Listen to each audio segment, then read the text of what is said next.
കോതമംഗലം രൂപതയുടെ കീഴിൽ പ്രവർത്തിക്കുന്ന ഉന്നത വിദ്യാഭ്യാസ സ്ഥാപനം Vishwajyothi engineering college Vazhakulam. Silver ജൂബിലിയുടെ നിറവിൽ അക്കാദമിക് മികവിന്റെ 25 വർഷങ്ങൾ പിന്നിടുന്ന വിശ്വജ്യോതിയോടൊപ്പം നിങ്ങളുടെ ഭാവി സുരക്ഷിതമാക്കൂ. അർബുദമെന്ന മഹാവ്യാധിയോട് പൊരുതുന്ന കടാതി സ്വദേശിയായ 13-കാരന്റെ ചികിത്സയ്ക്കായി സുമനസുകളുടെ സഹായം തേടുന്നു. കരൾ പകുത്തു നൽകാൻ അമ്മ തയ്യാറാണെങ്കിലും ശസ്ത്രക്രിയയ്ക്കും അനുബന്ധ ചികിത്സകൾക്കും വേണ്ടിവരുന്ന 50 ലക്ഷം രൂപ എങ്ങനെ കണ്ടെത്തുമെന്ന ചോദ്യത്തിന് മുന്നിൽ പതറുകയാണ് ഈ കുടുംബം. അർബുദമെന്ന മഹാവ്യാധിയോട് പൊരുതുന്ന 13-കാരൻ തന്റെ മകന്റെ ജീവൻ തിരിച്ചു പിടിക്കാൻ വഴിമുട്ടി നിൽക്കുന്ന ഓട്ടോറിക്ഷ തൊഴിലാളിയായ പിതാവ്. മൂവാറ്റുപുഴ ഈസ്റ്റ് കടാതി സ്വദേശിയായ അദ്വൈത് ഗോപന്റെ ജീവൻ രക്ഷിക്കാൻ സുമനസുകളുടെ കനിവ് തേടുകയാണ് കുടുംബം. കരളിനെ ബാധിച്ച ക്യാൻസർ മൂലം അദ്വൈതിന് അടിയന്തരമായി കരൾ മാറ്റിവയ്ക്കൽ ശസ്ത്രക്രിയ നടത്തണമെന്നാണ് ഡോക്ടർമാരുടെ നിർദ്ദേശം. സ്വന്തം ജീവന്റെ പാതിയായ മകന് തന്റെ കരൾ പകുത്തു നൽകാൻ അമ്മ രജിത തയ്യാറാണ്. എന്നാൽ ശസ്ത്രക്രിയയ്ക്കും അനുബന്ധ ചികിത്സകൾക്കുമായി വേണ്ടിവരുന്ന 50 ലക്ഷത്തോളം രൂപ എങ്ങനെ കണ്ടെത്തുമെന്ന ചോദ്യത്തിനു മുന്നിൽ ഈ കുടുംബം പതറുകയാണ്. ഓട്ടോറിക്ഷ ഓടിച്ച് കുടുംബം പുലർത്തുന്ന പിതാവ് ഗോപന് ചിന്തിക്കാവുന്നതിനും അപ്പുറമാണ് ഈ തുക. അദ്വൈതിനെ സഹായിക്കുന്നതിനായി സുമനസുകൾ തയ്യാറാകണമെന്ന് മൂവാറ്റുപുഴ നഗരസഭാ ചെയർപേഴ്സൺ ജോയ്സ് മേരി ആന്റണി പറഞ്ഞു. ഞങ്ങളിപ്പോൾ നിൽക്കുന്നത് മൂവാറ്റുപുഴ നഗരസഭയിലുള്ള ഗോപൻ രജനി എന്നീ ദമ്പതികളുടെ വീട്ടിലാണ്. വളരെ സങ്കടകരമായ ഒരു സാഹചര്യത്തിലൂടെയാണ് ഞങ്ങളൊക്കെയും കടന്നു പോകുന്നത്.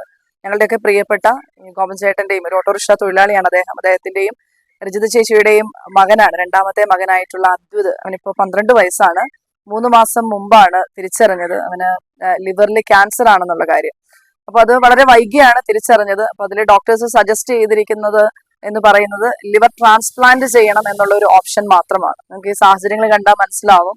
അത്രയും നിർധനമായിട്ടുള്ള ഒരു കുടുംബമാണ്. അന്നന്നേത്തേക്കുള്ള ചെലവുകൾ കഷ്ടിച്ച് കഴിഞ്ഞു പോകുന്ന ഒരു കുടുംബത്തില് ഇത്തരത്തിലൊരു സാഹചര്യം ഞങ്ങളുടെയും ഈ ഒരു നാട്ടുകാരുടെയും ഒക്കെ പ്രിയപ്പെട്ട ഒരു കുട്ടി തന്നെയാണ് അദ്വൈത് എന്ന് പറയുന്നത്. വളരെ മിടുക്കനായിട്ടുള്ള ഒരു കുട്ടി. അപ്പൊ ഈ ഒരു സാഹചര്യം ഞങ്ങൾക്ക് എല്ലാവർക്കും ഒരുപോലെ വേദനയുള്ളതാണ്.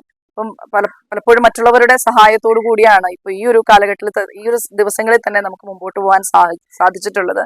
ഇനിയും നല്ലവരായ മനുഷ്യരുടെ നല്ല കരങ്ങൾ, നല്ല സഹായങ്ങൾ ഉണ്ടെങ്കിൽ മാത്രമേ ഈ കുഞ്ഞിനെ ഞങ്ങൾക്ക് ജീവിതത്തിലേക്ക് തിരിച്ചു കൊണ്ടുവരുവാനായിട്ട് സാധിക്കത്തുള്ളൂ. അപ്പം എല്ലാവരും സാധിക്കുന്നിടത്തോളം പറ്റുന്നിടത്തോളം രീതിയിൽ ഈ കുടുംബത്തിന് വേണ്ടി, കുഞ്ഞിന് വേണ്ടി, അവന്റെ ജീവൻ തിരിച്ചു കൊടുക്കുവാൻ വേണ്ടി സഹായിക്കണം എന്നുള്ള ഒരു അഭ്യർത്ഥനയുമായിട്ടാണ് നിങ്ങളുടെ മുൻപിൽ നിൽക്കുന്നത്. ഈ അടുത്ത ദിവസങ്ങളിലായിട്ടാണ് അവന്റെ സർജറിയുടെ ഡേറ്റ് ഫിക്സ് ചെയ്യാണ്. ഏകദേശം ഒരാഴ്ചയോളമാണ് ഡോക്ടേഴ്സ് പറഞ്ഞിട്ടുള്ളത്. അപ്പൊ അതിനുശേഷം തന്നെ 15 ലക്ഷം രൂപ സർജറിക്ക് വേണ്ടി മാത്രം വേണം. അവന്റെ അമ്മ ലിവർ ഡൊണേറ്റ് ചെയ്യാനായിട്ട് സന്നദ്ധത കാണിച്ചിട്ടുണ്ട്. അപ്പം അവരുടെ തുടർ ചികിത്സയും ആവശ്യമാണ്. അപ്പൊ എങ്ങനെ പോയാലും വീണ്ടും ലക്ഷങ്ങൾ കണ്ടെത്തേണ്ടുന്ന ഒരു സാഹചര്യമുണ്ട്. അപ്പൊ ഈ ഒരു കുരുന്നിന് വേണ്ടി നമുക്ക് ഒരുമിച്ച് കൈകോർക്കാം.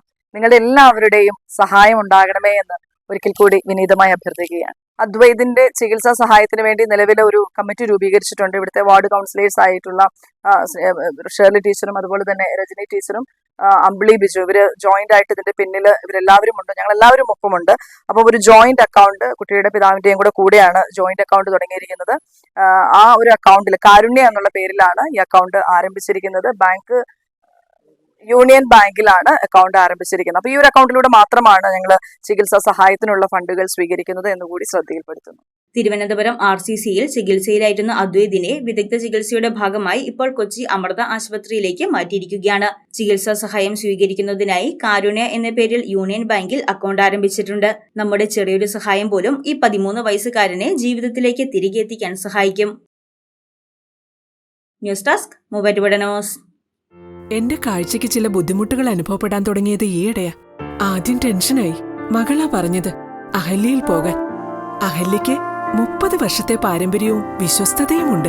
അഹല്യയിലെ വിദഗ്ധരായ ഡോക്ടർമാരുടെ ചികിത്സ കൊണ്ട് എനിക്ക് എന്റെ കാഴ്ചശക്തി പൂർണ്ണമായും തിരിച്ചു കിട്ടി. ഇപ്പൊ എനിക്ക് ഈസിയായി വായിക്കാം. നേത്ര സംരക്ഷണത്തിന് നമ്മുടെ Ahalya. Ahalya foundation eye hospital, കേരളത്തിൽ എല്ലായിടത്തും.